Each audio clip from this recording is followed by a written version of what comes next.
by developing manufacturing industry and beneficiating our natural resources. The ANC, through its manifesto, concurs with this assertion and undertakes to 1. Invest in the infrastructure that can unlock the vast mineral wealth of the country, create jobs, and support the local beneficiation of mineral deposit for the benefit of South Africans. 2. Ensure increased export, particularly manufactured and value-added exports. We agree with the ANC that this decisive intervention will require strong articulation between macro and microeconomic policies biased towards more jobs, decent work, and sustainable livelihoods and reducing inequality. Cosatu welcomed the ANC acknowledgement that the NDP is a living document which will be adapted to meet changing conditions and incorporate key learnings. Cosatu agrees that there is a need, where appropriate, for a redrafting of this economic and labor policy section of the NDP, which places far too much reliance on the capitalist free market to create jobs. The Alliance Summit set up a task team to engage on these issues, and Cosatu is fully participating in this work. We also welcome the ANC commitment to reduce the high rate of youth unemployment by introducing work placement programs for the inexperienced in the FET and the university graduates, and the commitment to expand the intake of students for post-school education, which will target those between the 18 and the 23 years. However, we strongly believe that any form of youth wage incentive will further cement the exploitation of young people and will lead to the displacement of older workers. Despite the assurance that the ANC has given us that the workers will be protected against displacement, we believe that no employer will admit the real reason for dismissing employees and will possibly make allegation of misconduct and poor performance. The current Act contains no measures to prevent the kind of abuse, and therefore we welcome the proposal for a new regulation to protect unsubsidized workers and welcome the commitment to review the Act in 2 years. For these reasons, we welcome the commitment to consult all stakeholders on the implementation of such incentives. Cosatu will actively participate in these processes and will make a valuable contribution in such.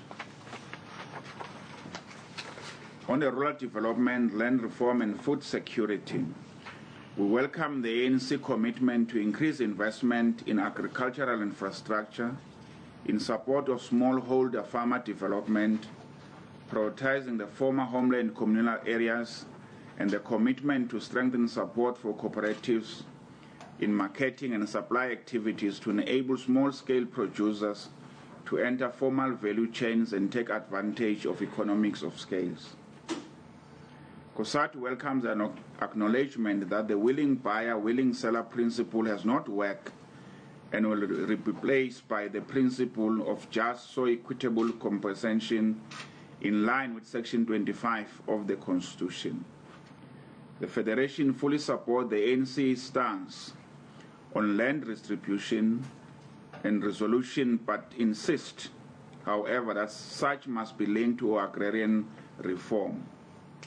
We also believe that the ANC should have used the manifesto to address insecurities of farm workers and their families who live on their employer's land. The loss of a job often means the loss of a home, and these workers reside where they work. That's why Cosatu begs the call for a review of the following piece of legislation which government passed try to give security of tenure to labor tenants and farm workers. This legislation is the land reform, the extension of the Security of Tenure Act, the Prevention of Illegal Eviction from the Unlawful Occupation of Land Act 19 of 1998. On education, We welcome the ANC commitment to the progressive realization of free education at all levels. A lot has been done in the past 20 years to realize this vision. Millions of working-class children have been beneficiaries of the National Student Financial Aid Scheme, government bursaries, and other government funding schemes. We agree with the ANC that the higher education system must be expanded and its capacity improved. We welcome the pledge to construct two new universities. The commitment to administrative capacity of our FETs resonate well with our calls in the previous years. We also support the commitment to introduce 2 years of compulsory preschool education and the integration of grade R educators into the post and the remuneration structures. Cosatu congratulates the matric class of 2013 on their exceptional good result, contrary to the demagogic propaganda of the DA. On health, we fully support the commitment to reform the public health care system in order to significantly reduce the cost of health care and the introduction of patient-centered approach in the delivery of the health services by aggressively reducing the time patients have to wait to receive services and medication. We also added that we welcome the increase of the momentum to campaign on the fight for HIV/AIDS and to encourage that more people get tested. Cosatu support the urgent implementation of the NHI system to bring the quality of public health care up to the same and better standard as in the private sector. Cosatu will develop mechanism to monitor the implementation of the NHI in a manner that ensures that no one dies because they cannot afford access to health care.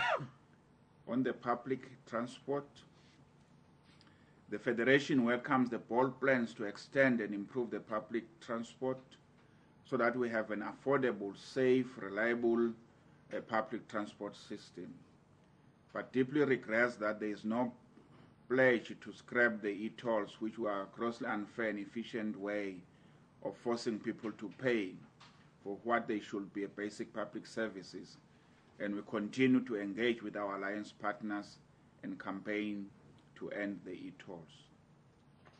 On fighting corruption and crime, we support the commitment to create a corruption and crime-free society.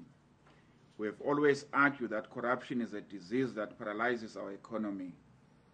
The loss of huge sums of money has devastating impact on the country's economy. It means that billions of rand, which could have or should have been spent on improving our healthcare system or educating system, promoting economic growth and creating jobs, and providing basic services to our poorest communities, is being squandered by corrupt individuals. We particularly beg the commitment to restrict elected public representatives and public servants at all levels from doing business with the state, and insist that this must be rigorously enforced without fear or favor. We welcome the ANC firm commitment to discipline any of its members who are found guilty of corrupt and force them to resign from their position. We support the ANC stance on the bid reading and the price fixing by construction cartels that are hell-bent of milking the state of resources that should be used to better the lives of the poor. And in conclusion, we are now more than ever convinced that only the ANC is capable of improving the lives of the workers and the poor. This election manifesto is a true reflection of the aspiration of the millions of South Africans who choose to be part of the solution by renewing the mandate of the ANC.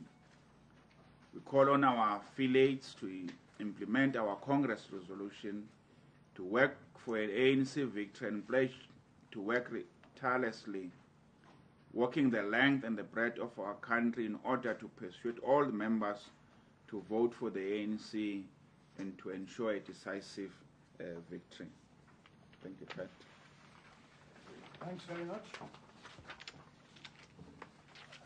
that introduction. I'll now call for questions. As usual, we'll take them in groups of 3. And I would ask one of my colleagues to help with the roving mic. So let's first of all, right at the very back there, number 2 and number 3.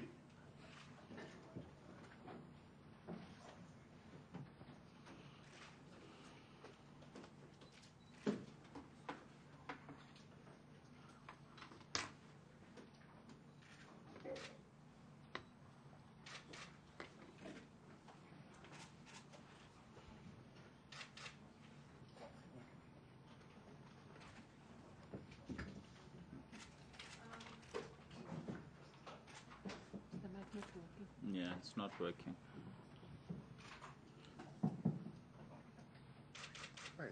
Sorry about this. I'm from Bloomberg News.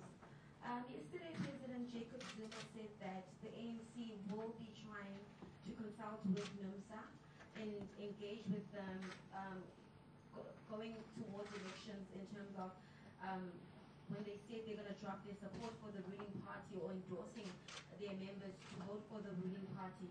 Has Cosatu had a sit down with NUMSA leaders? And if so, have there been any changes in the resolution that NUMSA took at their special congress? And secondly, with regards to the charge list that was handed to your former Secretary General, Mr. Vavi, I know some of your leaders have said you don't want to try him in the public space, but has a disciplinary hearing date been set, or is there some sort of outline that we can get in terms of what to expect now that the charge list has been set? And is there any information that you can give us with regards to some of the charges he may face? Yolisa Ndabala, SABC Television News. I'd like to know, how do you endorse or rubber stamp the ANC manifesto when you have fundamental differences with them? As stated, for instance, in your statement that the issues with the economic and labor sections of the NDP and the youth wage subsidy, where you say, which you've always rejected as exploitation of young people and displacement of older workers. Secondly, I'd also like to know, pertaining to your suspended General Secretary, Vavi, you've given him a charge sheet after 5 months. Essentially, you've charged him. Why after 5 months? And also, what are the charges?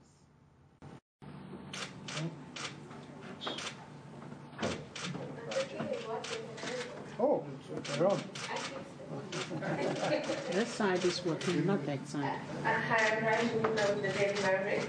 I assume that the ANC declaration that is investigating the modalities of the national minimum wage is a major issue for Cosatu, but have you been given an indication as to how long this investigation will take and how it will be conducted? Secondly, this task team that was set up at the Alliance Summit to consider changes to the National Development Plan.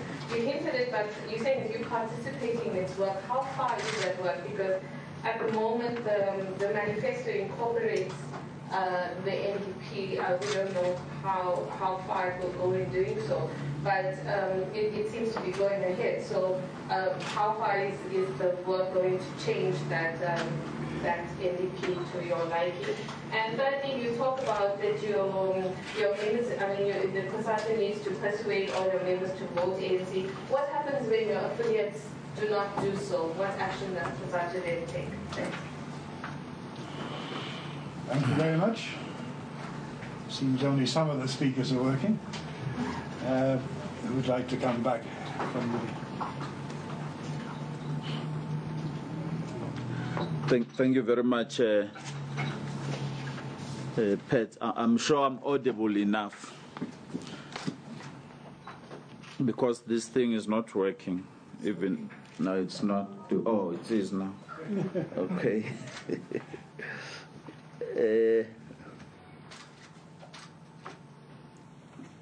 On the first question from the lady from Bloomberg,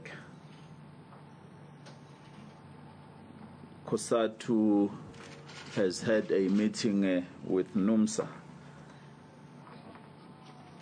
No, not yet. We have written NUMSA a letter suggesting to meet with them on the 17th, this coming Friday, or on the 24th, depending which day they prefer.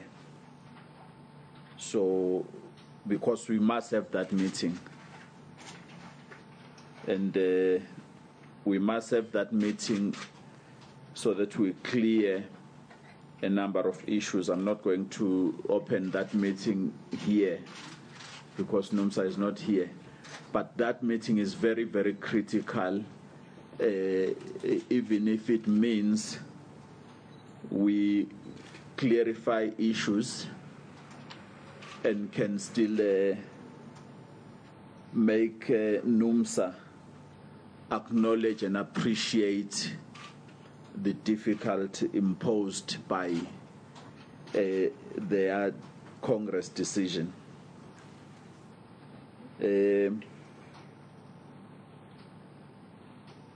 Fundamental differences, SABC, on the NDP and the youth wage subsidy. It is worth noting that if you read the manifesto, firstly, it acknowledges that there are areas where we do not share a common perspective. That's the economic chapter, the area that deals with the labor market.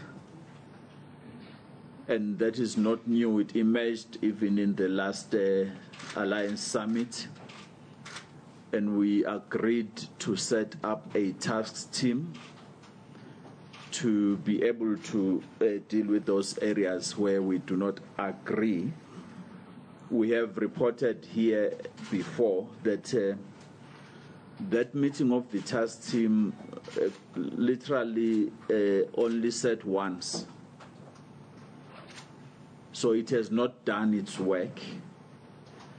The manifesto reflects that that work is going to continue, and it places the responsibility not just on the ANC only, on Cosatu, on the SACP, on Sanko, to ensure that we take forward that work. So we shall do so, and we will be sparing no energy to ensure that that task team does sit to deal with the issues. The same with the youth wage subsidy matter. You will read in the manifesto, we have put elements which were guided by our agreement,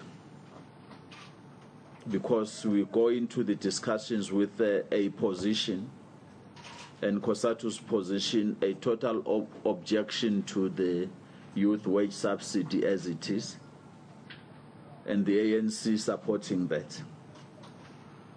So we agreed on a way forward on that matter, and that is what is reflecting on the manifesto, wherein we first say, because there was no consultation, or consultation was not concluded at NEDLAC, we must allow for that to happen, against the background that now there is an act that has been passed by Parliament, signed by the President, to ensure that we strengthen that act to meet our concerns too, particularly when we talk about putting up regulations that would ensure that those of our youth indeed are exposed to what the intention is, but also the employees who are not covered by the subsidy are protected. So it tells you that we have agreed that we shall create space to close those areas of great concerns even to Cosatu.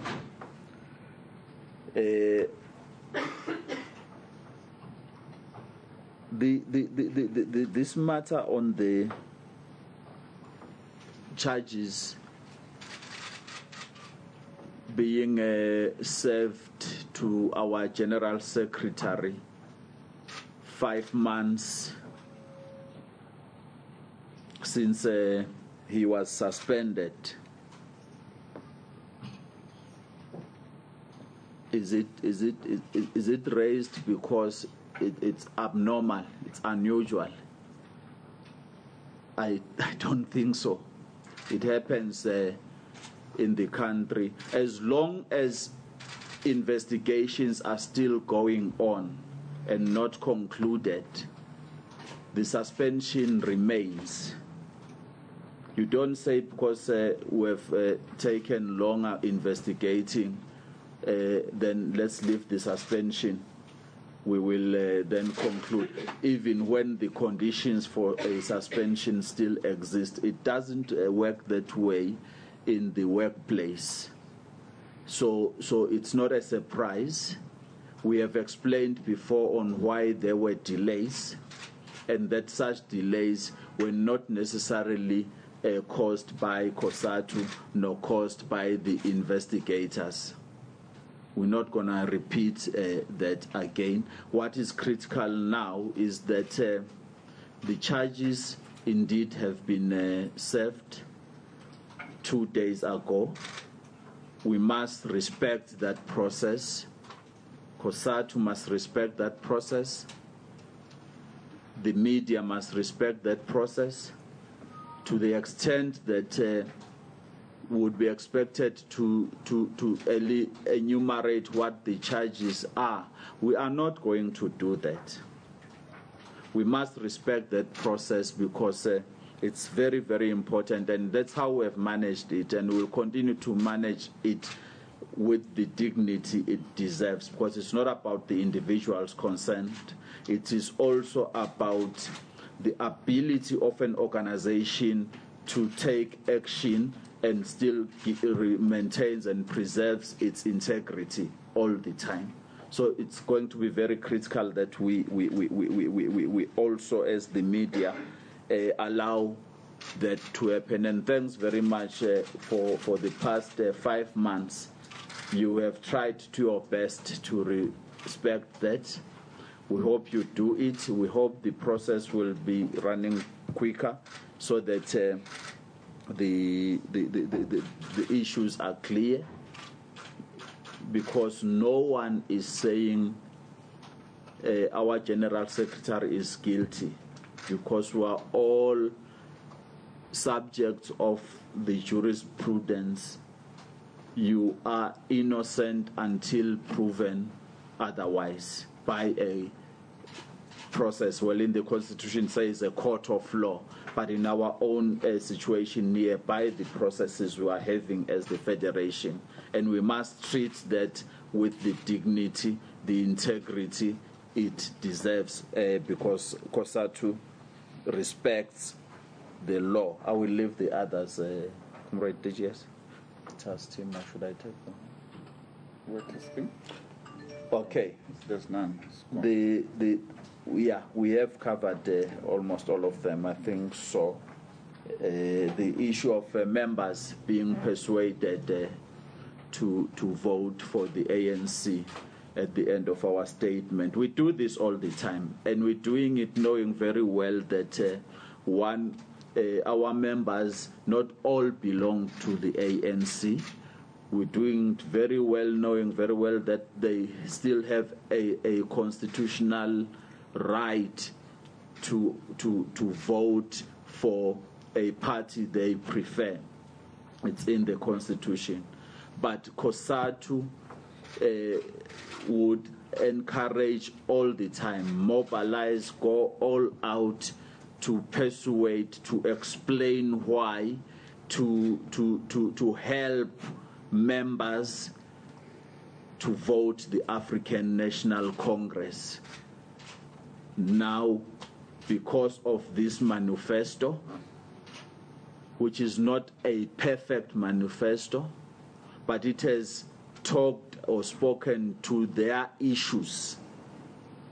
And as we stand now, nobody have spoken about the workers' issues the way that this manifesto is talking to. We know that parties of this country have a tradition to always wait to hear what the ANC says. Then they come after, then they say aligning themselves against or towards the ANC's manifesto. This time around, it's not going to be a new thing. We will still hear, but I can say without a doubt now that they will say, but no one will come closer to what the ANC manifesto is saying. Wait and see. Okay. Right, any more? Number 1, number 2, in black, and number 3. Oh, the lady. You'll be the person in the next round. Marina, I'm back on Beeld newspaper. Mr. Dlamini, President Jacob Zuma said this week that the ANC cannot co-govern with Cosatu, and also said Cosatu cannot expect to determine how the ANC government governs. They have a minimum program, not a maximum program. How does Cosatu feel about this? And Natasha from the Business Day. The first question is with regard to the charges against the suspended GS. Has the employee, which he admitted to having an affair with, also been charged? Then the second question is linked to Morena's. The President's comment on Cosatu co-governing. Is that the difference? Is that the difference between the leadership style of the General Secretary and the current leadership, that he expected to co-govern with the ANC, and the current leadership understands the dynamics of the alliance?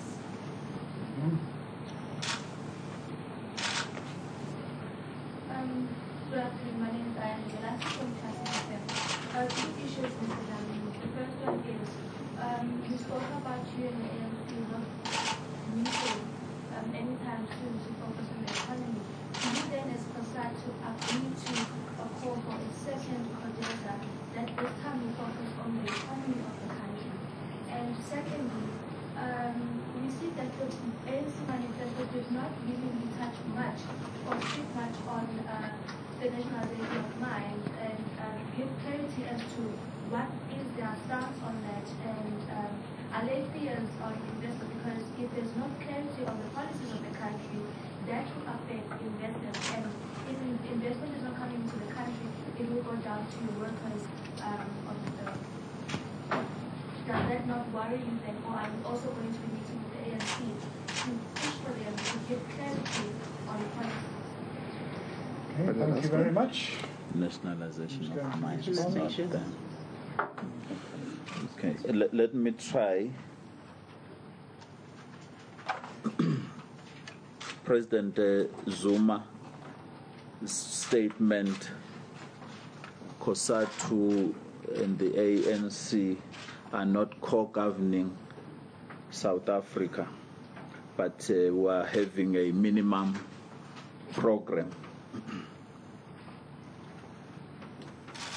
Firstly, that is true. We're not co-governing with the ANC. We are in an alliance with the ANC, guided by a program. And the tension and the fights have always been about that area, the program. What is the minimum program in place, guiding what we are doing? In 1998, President Mandela said the same thing in a party congress. In 2004, President Mbeki said the same thing. So it's not a new thing. It's not a new thing. It's a way comrades would choose words to use to remind South Africans that, by the way, there is an election every 5 years in the country, and a political party which wins the elections governs the country, rules the country, mandated by the peoples of South Africa. That's a fact. So I wouldn't want to then go into the mind of the president and say what was its state when he says that. Neither can we go to your minds on how you interpret what his state of mind is as he expresses that. Simply stating the fact, Cosatu and the ANC and the party in alliance now and again would engage on policy debates and agree or disagree. The ANC would go to its policy conferences and the elective or national conferences and adopt policies which they would use as a party that wins the majority of the vote in the country to run government mandated by the people based on those policies. Like this manifesto, we all have contributed in it. There are issues we don't see.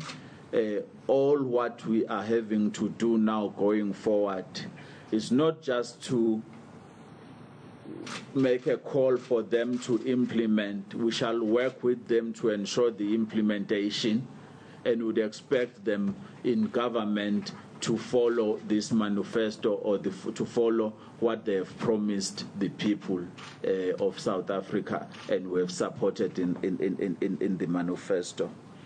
The last thing I just want to talk to is the whole notion of nationalization, which still is Cosatu's a policy position.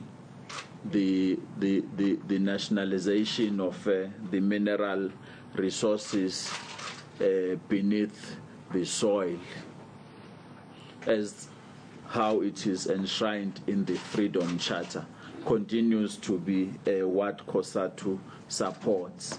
But Cosatu was also there at the ANC's policy conference, which said something about nationalization of strategic mineral resources. And we said, hallelujah, much as it doesn't embrace everything, but it says so. We were there also at the ANC's national conference at Mangaung when the ANC again on this question said what it said.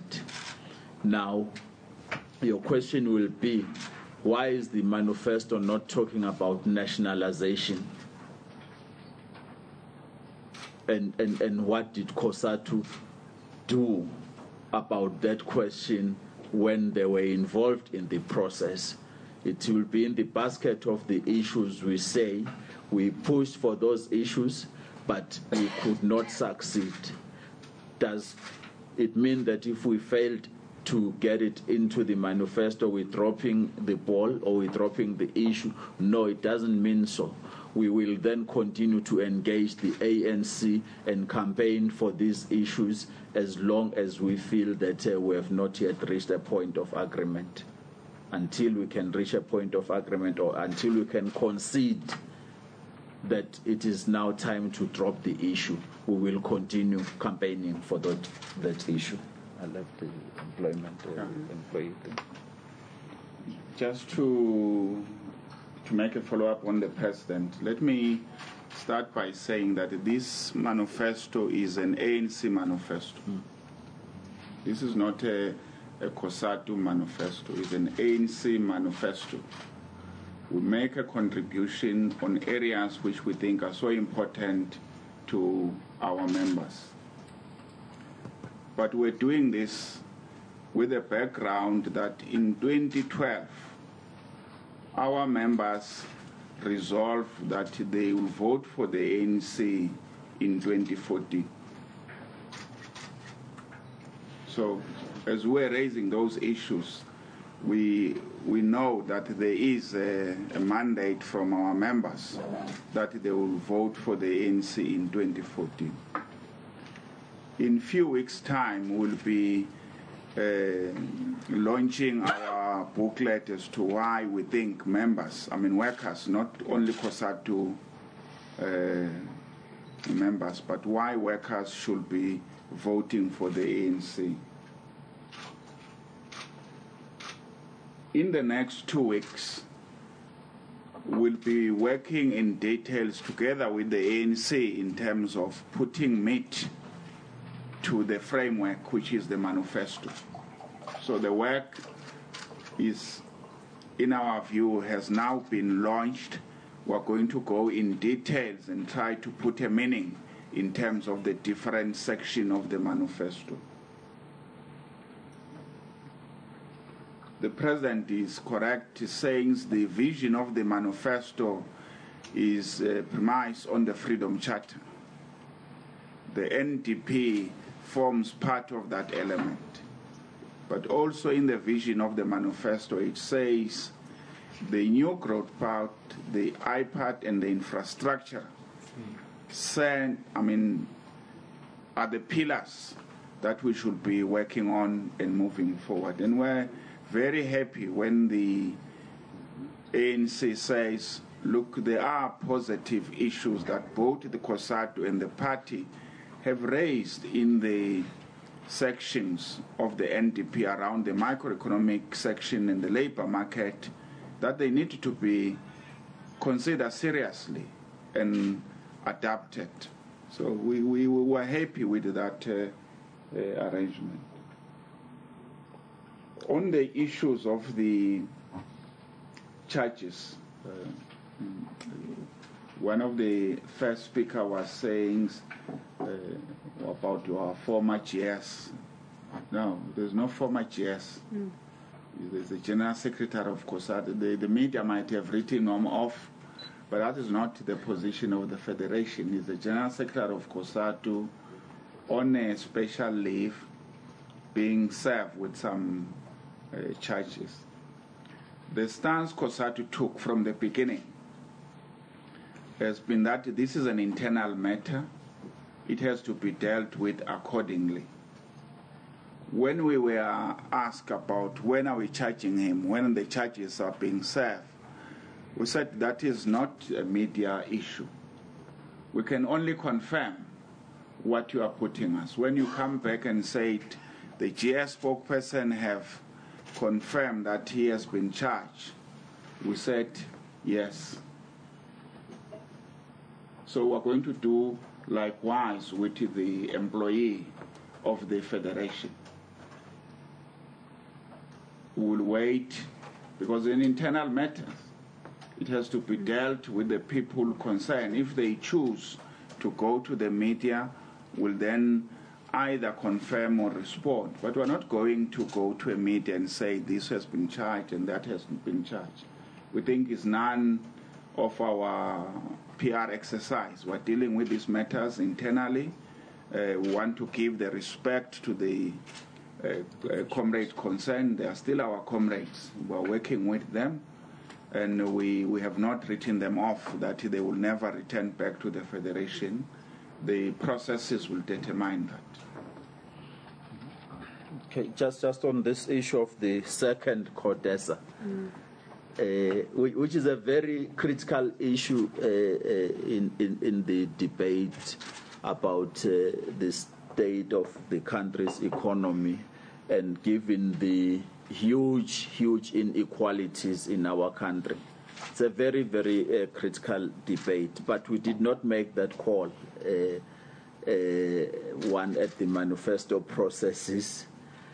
Cosatu, if you recall, went to its collective bargaining conference in 2012 and reached far-reaching decisions, and one of those decisions was to campaign for a national legislated minimum wage, which really we are happy that that debate finds itself directly in the current ANC's manifesto. It's a very, very important debate because it talks to the issues of inequalities in our country. It raises sharply the reality that exists in the structure of our economy, South Africa, that it is still skewed on racial apartheid spatial development lines, where the majority of South Africans do not share from the wealth of the country, and the minority, largely male dominated, are the only ones who enjoy the wealth of South Africa. That remains a fundamental question. But to be specific on the call that you are referring to,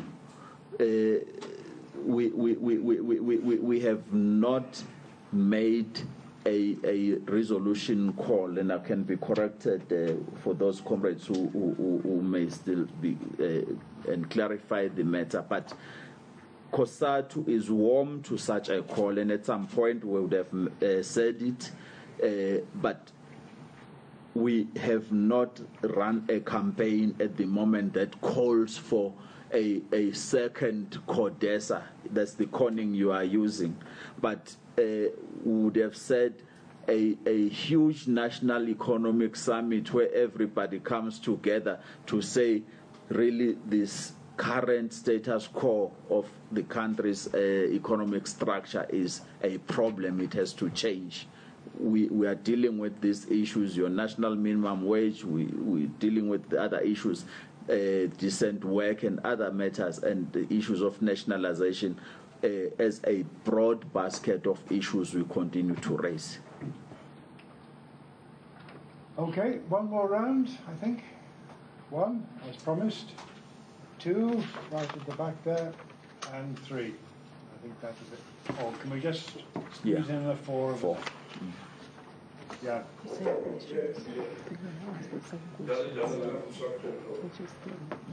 know the first thing that former President Nelson Mandela did when he became president, became the new South Africa's new president, was appointing the Labour Market Commission in 1995, early 1995. No, it wasn't before. With a specific task of determining whether South Africa should implement a national minimum wage. The commission had 15 commissioners. It was the biggest commission that was appointed in the new South Africa. And the finding was clear that the national minimum wage is not an appropriate instrument to reduce inequality in South Africa. What has changed? Why do you want this in the manifesto? Okay, thank you. Sorry, can you say, as opposed to other issues in the labour market, like the restlessness amongst workers culminating in Marikana, which there's no reference to or no effort in the manifesto to address those issues. Okay. My name is Elijah Chiwota from the Labour Authority. My question is directed to the Cosatu President, Comrade Chani. It regards the request for the Special National Congress of Cosatu, which was made some time last year. In the last press conference, it state, Cosatu is still sorting out the logistics, venue, money, and so on. May you kindly update on what is transpired since? Thank you. My name is Daniel from Sowetan. With President Jacob Zuma's warning that of Cosatu limits to power, can you just elaborate on the fight against e-tolls? Because at this point, the ANC is adamant that there is no turning back. Now, what makes you so confident that this time around, you might be able to succeed in that? Okay. And finally, I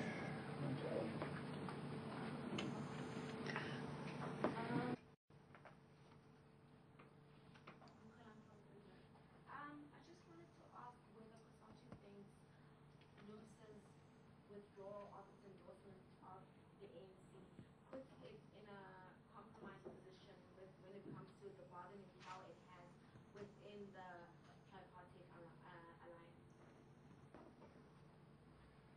okay, thank you very much.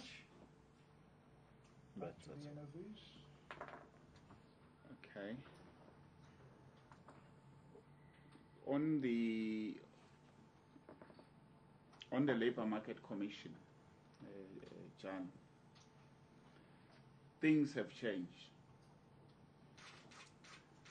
The ILO studies, which has been conducted during the economic crisis, which we use, clearly confirm that a national minimum wage is an instrument that we should be seriously considered in reducing inequality.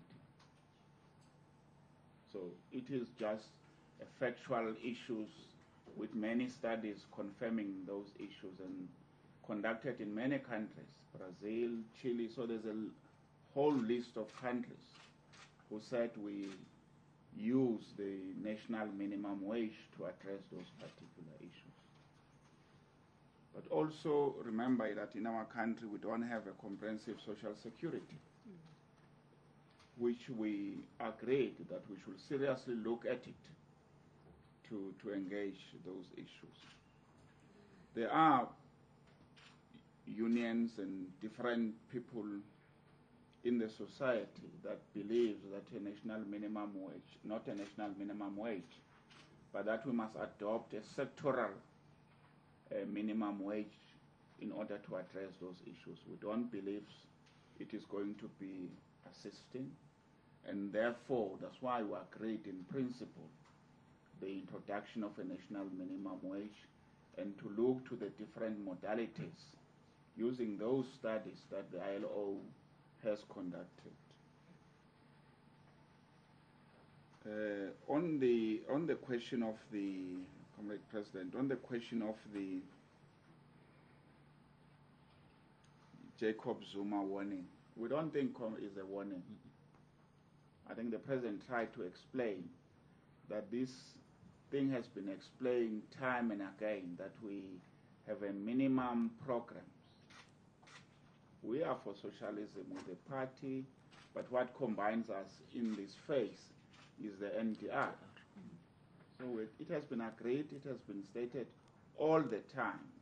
Normally the President said in this journey others will arrive earlier and some will continue with this journey. So it is not a new thing to us. Yeah. We always understand. We may not understand the context in which or the question that he was responding to. So we were not worried about. Yeah. It's not a new thing. Even Julius Malema at some point in time tried to emphasize this thing. We're not co-governance. We indeed, we're not in government. That's why when we disagree with the government, we go to the street. On the issues of the e-toll, we disagree with government, and we have said this time and again. Our major concern of the e-tolls is the lack of a public transport. The majority of our members ordinarily will be using public transport to go to work. They don't have affordable, safe reliable public transport. If they do, like in many other countries, people don't use cars. They use public transport. I mean, if you go to Spain, to have a car is I think is a burden. You can't find parking. So you either go with your car, go to a parking space, park and ride, and either use another public transport. So our members will not afford to be buying cars. This is not our main battle. The main battle in terms of the e-tolling is the principle of user pay, which is not only in e-tolling, but also that we don't have a public transport to be dealing with those issues. And we have said in the past, the e-tolling has not worked in many countries. It is not going to work here. Government is confident about these issues, and like any other government, sometimes they don't easily agree on this particular, but time will tell.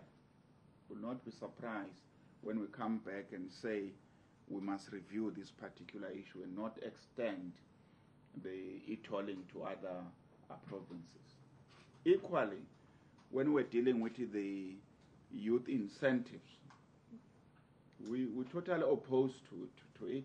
We call it in the right name. It's a youth wage subsidy. We think it's going to be abused. It is not going to expand the cake of employing of people. People are going to be replaced with those subsidized. That's why there's an agreement that we must introduce regulation, because the act in itself is not helpful in dealing with these particular issues, neither for business nor for government, and of course not for workers. The issue that we said in 2 years' time is a clear indication. This thing was introduced in when was it introduced? December. The youth thing is introduced now retrospectively. It's less than 24 months. By the time we finish this election, there will be few months left to review it. And we are confident that in the current form of youth wage subsidy, it is not going to work. So experience tells us that the call that we're making are just, and over time we're going to be winning more people to realize this thing is not going to be working. The only addition one wants to make on Mr. DeLange's question, because you then also referred to the Marikana situation, after which Cosatu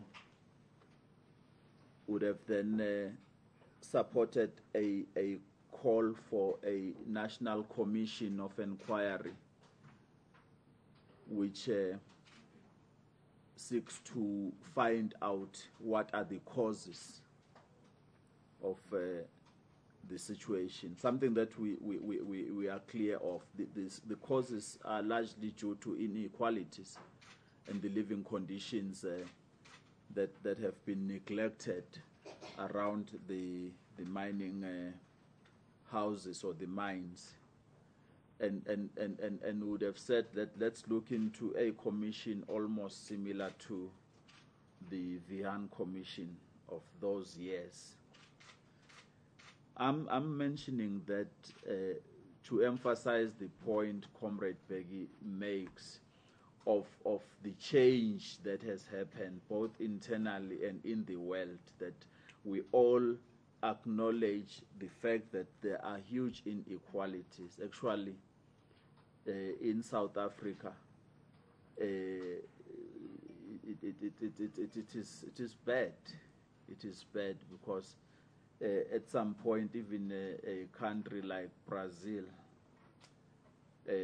we had surpassed that country. I think that still is the case in terms of inequalities. So therefore, interventions that seek to work and deal with those issues It's what is being appreciated now. That's why in the Mandela era, there would have been an inquiry that would have said no, not to this. But today, conditions have changed completely.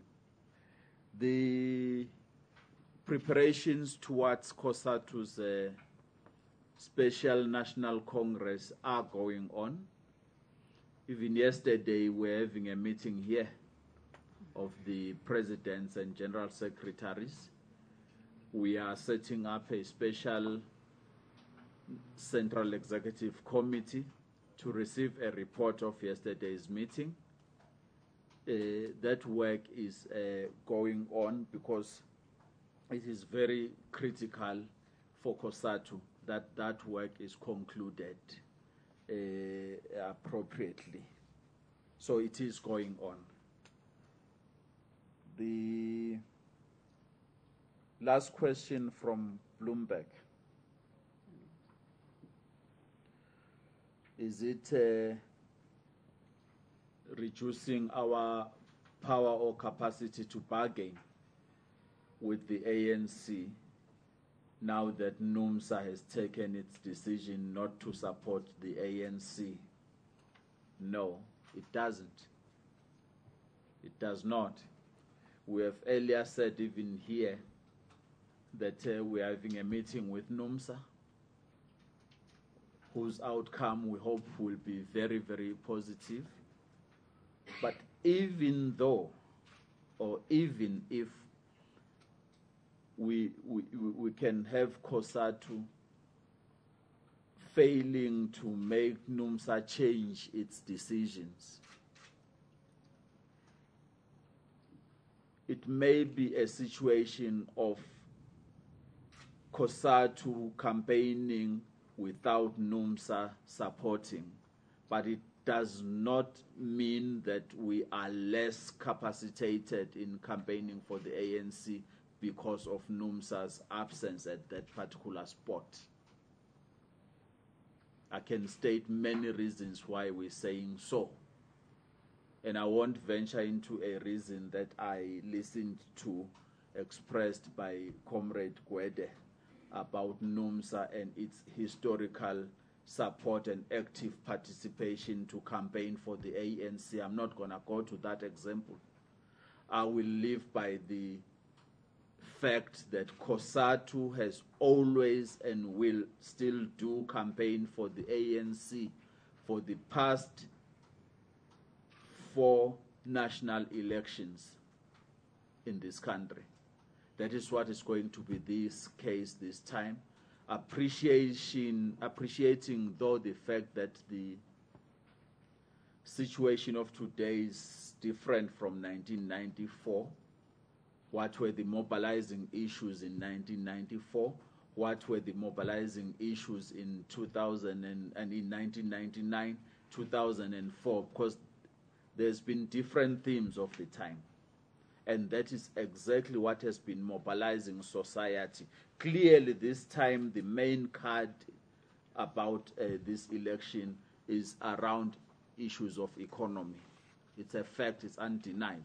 So it's not going to be a matter that is determined by the presence or absence of this or that affiliate of Cosatu.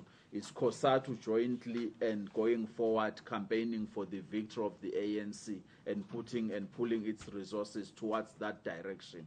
And we are confident where we stand right now that that work, as it has started, it will escalate and it will yield the results that we want. And just to say in ending, and it's not being arrogant,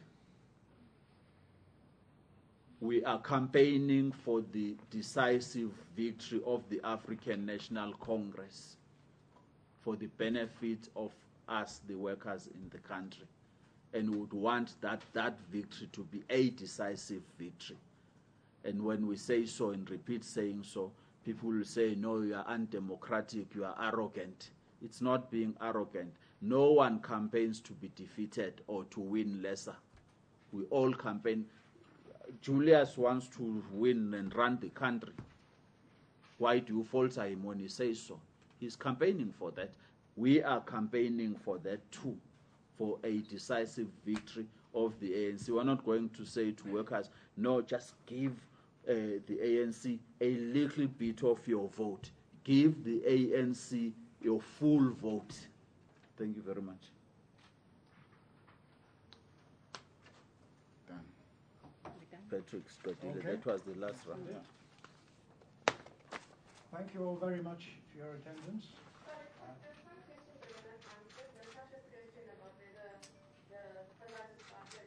We responded on that. The other employee, what we're saying... we responded on that one. Maybe you missed it. Let's repeat.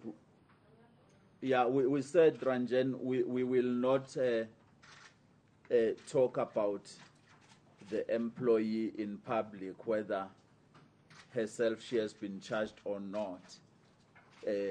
We were not going to do the same on Comrade Vavi until his spokesperson volunteered to confirm in public that Comrade Vavi has been charged.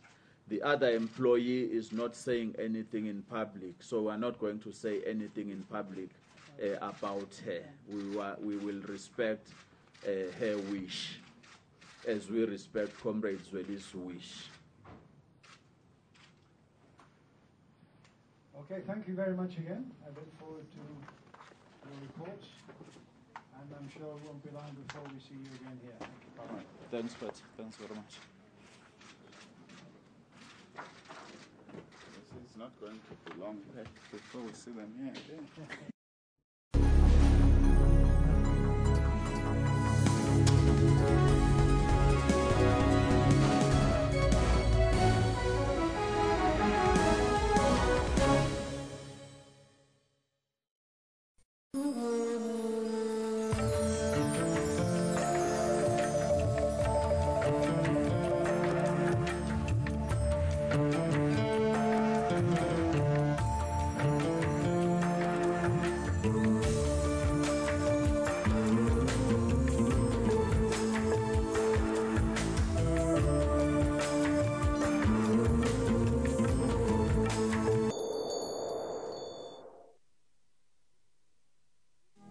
Spiritually, mountains offer serenity and tranquility. This allows for an opportunity to become closer to one's Creator and is perfect for meditation and reflection. That is why a group of gentlemen have decided to make it their duty to climb the highest peaks of the world in order to become closer to the Almighty Allah. I think if you look at all the saints and awliyas that we have in the world, most of them are buried on mountains. In fact, there's one right here by us. And there are others in the Cape area, all on mountains, and the Prophet receives revelation in a cave in a mountain. So yes, mountains has inspired me since I was in school days to go up. So yes, it gives you more serenity and peace of mind to be able to meditate and think about nature and how great the Almighty is. Yeah. Well, the mountains, I believe, has a very great link to Islam. Our Prophet ﷺ received his first wahid up in the mountains. I remember an incident when he and Sayyidina Abu Bakr Siddiq actually found refuge in the mountain as well with the spider's web. So mountains always been linked to Islam. So I find it rather strange when people think it's mad people going up mountains. But no, I think mountains gives you a sense of peace, a sense of tranquility, and it gives you some time just to be by yourself. The bonds of friendship have been strengthened on mountains across the world. It has also allowed them to understand each other better. Bapu, Jalal, Munir and Mo have been climbing mountains and doping hikes since they were young men. I've always been introvert, I've always been in the mountains and along the riverside and so forth for contemplation and just getting away from the moles and drills of life, for inspiration. But at some stage, I'm glad that I was introduced to a group which inspired me even more. Well, I started hiking when I was still at school. I went at Trafalgar High School in District 6, obviously basically the foot of the mountains. So I've been hiking for a good 15 years plus. I think that the first trail I remember is Platteklip Gorge. In fact, up to the day, still after 15 odd years, still my favorite trip. Even since I've done Kilimanjaro and we've done Everest Base Camp, Patekleep still stands out for me because of the challenge. You tend to go up quicker and faster, but you can only go up so fast. On the mountain, you have to have quite a lot of discipline. You're meeting people. One of the most important things of hiking is learning to accept other people for what they are, accepting their shortcomings. There are little things, especially under difficult circumstances, that can irritate a person very quickly. But knowing that you are on the trip to enjoy yourself, you somehow manage to curtail your anger, suppress saying certain things that you wouldn't want to say, which is going to leave an unpleasant taste afterwards.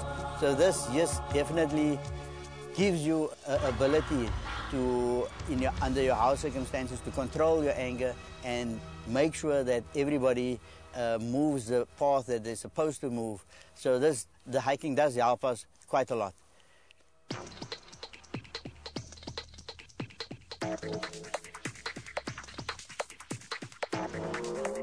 A few years ago, these men decided to tackle the ultimate peak, Mount Everest. Preparations included getting physically ready, and a lot of the time was spent in the gym.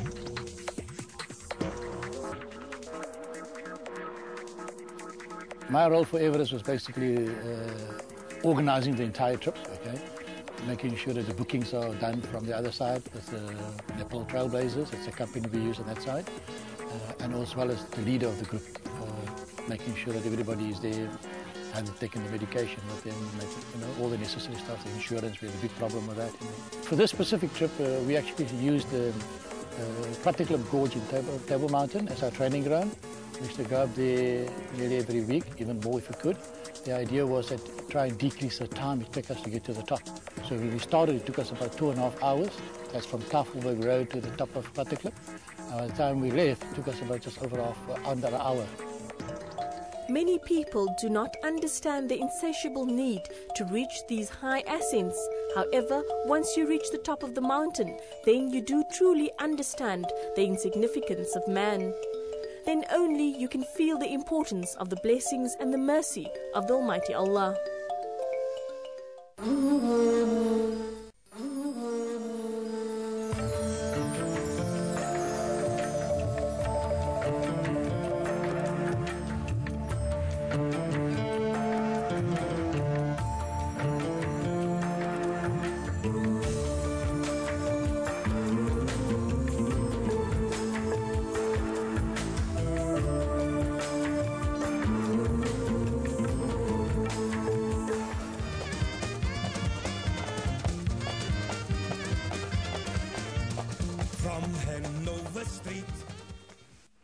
But there was a side to Talib that very few people knew.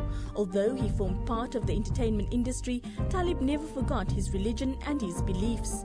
He came from a very staunch Muslim family and he was attracted to the spiritual side of Islam. Before Talib was anything else, before he was a playwright, a songwriter, a performer, a singer, a musician, he was a Muslim. And Allah was always first in his life. Always conscious of Allah, remembrance of Allah, and he would always tell me, Mida, Allah first and Allah last and man in between. He was so spiritual in a point that his tasbih,